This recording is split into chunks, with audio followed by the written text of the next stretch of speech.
So next topic is the static variable. Static variable declare as a static once initialized. Okay एक बार अगर हम static variable declare करते हैं exist till the end of the program, तो वो कहाँ तक रहेगा, जब तक आपका प्रोग्राम एंड नहीं होता तब तक स्टैटिक वेरिएबल का एग्जिस्टेंस रहेगा. ठीक है.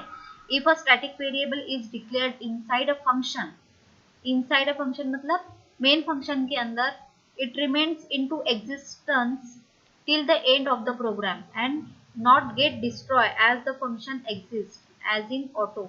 Okay, if a static variable is declared outside all the function in a program, it can be used only in the program in which it is declared and is not visible to other program files as in external. इसके दो use है. देखो, जब programme हम static ये keyword use करके अगर हम कोई वेरिएबल डिक्लेयर करते हैं, तो वो जो वेरिएबल होता है वो उसका एग्जिस्टेंस मतलब उसकी प्रेजेंसी कहाँ तक रहेंगी, उसका एग्जिस्टेंस प्रोग्राम एंड होने तक रहेगा. ठीक है. If a static variable is declared inside a function, it remains into existence till the end of the program and not get destroy as the function exist. ठीक है. वो ऑटो ऑटो जो तुम्हारा स्टोरेज क्लास है उसके जैसा ही use होगा. But if a static variable is declared outside all the function in a program, अगर हम स्टैटिक वेरिएबल को आउटसाइड डिक्लेयर करते हैं, it can be use only in the program in which it is declared. जिस program में हमने static variable को declare किया है उसी में उसका एग्जिस्टेंस रहेगा, अदरवाइज नहीं रहेगा. And is not visible to other program, दूसरे प्रोग्राम में उसका एग्जिस्टेंस नहीं रहेगा. ठीक है. Let's see an example of a static variable. देखो, hash include stdio.h static int g equals to 5. अभी ये जो स्टैटिक वेरिएबल है मैंने ग्लोबली उसको डिक्लेयर कर दिया. ठीक है. g equals to 5. तो स्टैटिक क्या है, कीवर्ड भी है. देन वॉइड fn नाम का मैंने एक फंक्शन क्रिएट किया है. तो fn नाम के फंक्शन में मैंने देन मैंने फिर से एक दूसरा स्टैटिक वेरिएबल क्रिएट किया, स्टैटिक इंट आई. इंट जो g नाम का वेरिएबल है, this is the global static variable. और इन static int i, this is the local static local variable. Okay. तो अभी मैं क्या करूंगी, प्रिंटफ का स्टेटमेंट मैंने डाला, printf g equals to %d g minus minus, this is the post decrement operator. मतलब g की वैल्यू क्या होती जाएंगी, डिक्रीमेंट होती जाएंगी. और प्रिंटफ में नेक्स्ट प्रिंटफ के स्टेटमेंट में मैंने i को इंक्रीमेंट किया, this is the post increment operator. ठीक है. तो अभी हम देखते हैं कि वैल्यू कैसे प्रिंट होती है. मेन फंक्शन के अंदर मैंने क्या किया है, एक कंडीशन डाली, while g is greater than और इक्वल्स टू 2. देन क्या होगा, fn नाम का फंक्शन कॉल होगा. जैसे अभी देखो क्या हो रहा है एक प्रोग्राम में, मेन फंक्शन के अंदर हम आते हैं. मेन फंक्शन के अंदर जैसे हम आए, व्हाइल नाम की कंडीशन देखी हमने. व्हाइल की condition g is greater than 2. अब g क्या है, this is the global variable. g की वैल्यू कितनी है, 5. तो 5 is greater than 2, condition true है. तो fn नाम का फंक्शन कॉल होगा. fn नाम का फंक्शन कॉल हुआ तो पहले वैल्यू कौन सी प्रिंट होंगी, 5, क्योंकि कंडीशन ट्रू है, 5 इज ग्रेटर देन 2. देन जैसे ही मैं g की वैल्यू प्रिंट करती हूँ तो g माइनस माइनस है, तो this is the post decrement. तो पहले वो डिक्रीमेंट करेंगे देन वैल्यू प्रिंट करेंगे.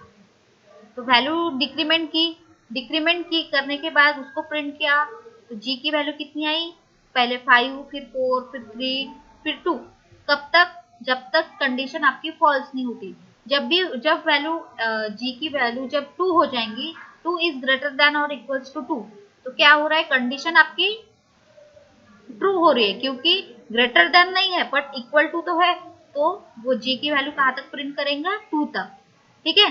देन अगेन जैसे अभी g की वैल्यू प्रिंट हो रही है, वैसे ही अभी i की भी वैल्यू प्रिंट होंगी, क्योंकि दो प्रिंटफ के स्टेटमेंट है. तो g की वैल्यू डिक्रीज हो रही है क्योंकि g माइनस माइनस है, और i की वैल्यू क्या हो रही है, इंक्रीज हो रही है. क्यों इंक्रीज हो रही है, क्योंकि i प्लस प्लस है. तो i की इनिशियल वैल्यू कितनी थी, int i equals to 0.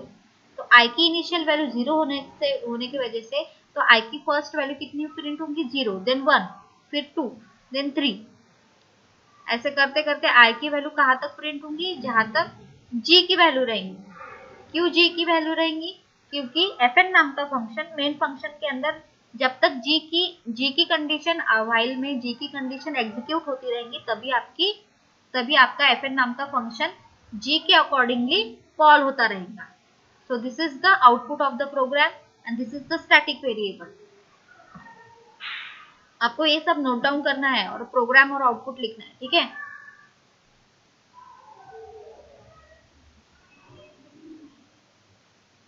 So next is the, ये प्रोग्राम लिखने की जरूरत नहीं है, अभी हम देखेंगे register.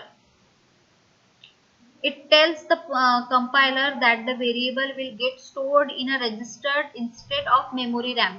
Stored in a register. अभी थोड़ा सा ऑपरेटिंग सिस्टम पे आते हैं हम। हमारा जो भी प्रोग्राम होता है वो रैम में स्टोर होता है, जो भी हम एग्जीक्यूट करते हैं वो रैम में स्टोर होता है टेम्पररी। ओके, बट अगर हम कोई प्रोग्राम कोई जो वेरिएबल है हम अगर उसको रजिस्टर ये कीवर्ड अगर लगा देते हैं तो वो एक रजिस्टर के अंदर स्टोर होता है, ठीक है। तो अभी देखते हैं इसका। We can access a register variable faster than a normal variable. Register variable आपके other variable से ज़्यादा faster रहता है, ठीक है। Not all the register defined as a register we will get stored in a register since it depends on various restriction on of implementation and hardware, ठीक है।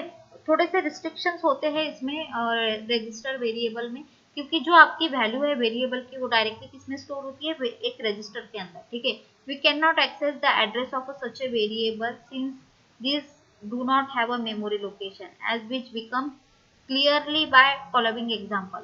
देखो, वो आप उसकी जो लोकेशन अगर आपको फाइंड आउट करनी है कौन से रजिस्टर में आपका डेटा स्टोर है ना, तो उसका उसका मुझे क्या करना है, वो फाइंड आउट जब तक उसको मेमोरी लोकेशन अगर वो डेटा को असाइन नहीं होती तब तक क्या होगा, उसका एड्रेस हमको पता नहीं चलेगा।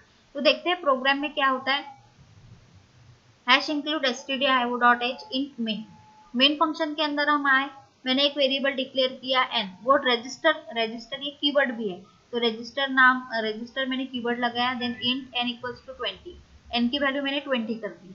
फिर मैंने पॉइंटर लगाया int star ptr, star is nothing but your pointer variable, pointer में हमेशा वैल्यू स्टोर होती है, और ptr फिर उसके पास ptr इक्वल्स टू %n, तो ये जो m% है, तो m% this is the address, तो ये जो ptr वेरिएबल है उसका एड्रेस n में स्टोर होगा।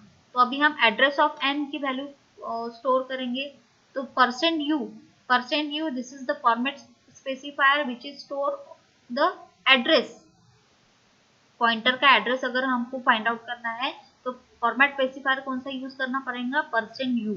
ओके, तो रिटर्न 0, तो पहला प्रोग्राम वार्निंग दे रहा है, ठीक है। Program warning return type default int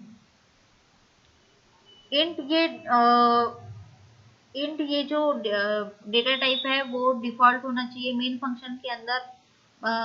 इन मेन फंक्शन के अंदर भी एरर दिखा रहा है, address of register variable and request to p in ptr। तो अभी देखिए कि ये प्रोग्राम में हमको एरर क्यों दिख रहा है, वार्निंग क्यों दिख रही है, क्योंकि ये जो रजिस्टर है उसका हमको मेमोरी लोकेशन फाइंड आउट नहीं हुआ है, तो इसलिए इसने क्या दिया है, हमको एरर दिया है। सो इसीलिए इसको थोड़ा सा रिस्ट्रिक्शन लगता है रजिस्टर स्टोरेज क्लास को, ठीक है। तो आज के लिए इतना ही है, आप इसको अच्छे से लिखिए, प्रोग्राम आप एक बार लिखिए, उसका आउटपुट लिखिए, एग्जीक्यूट करके देखिए। अगर आपको कोई प्रॉब्लम आता है तो प्लीज आस्क, ओके।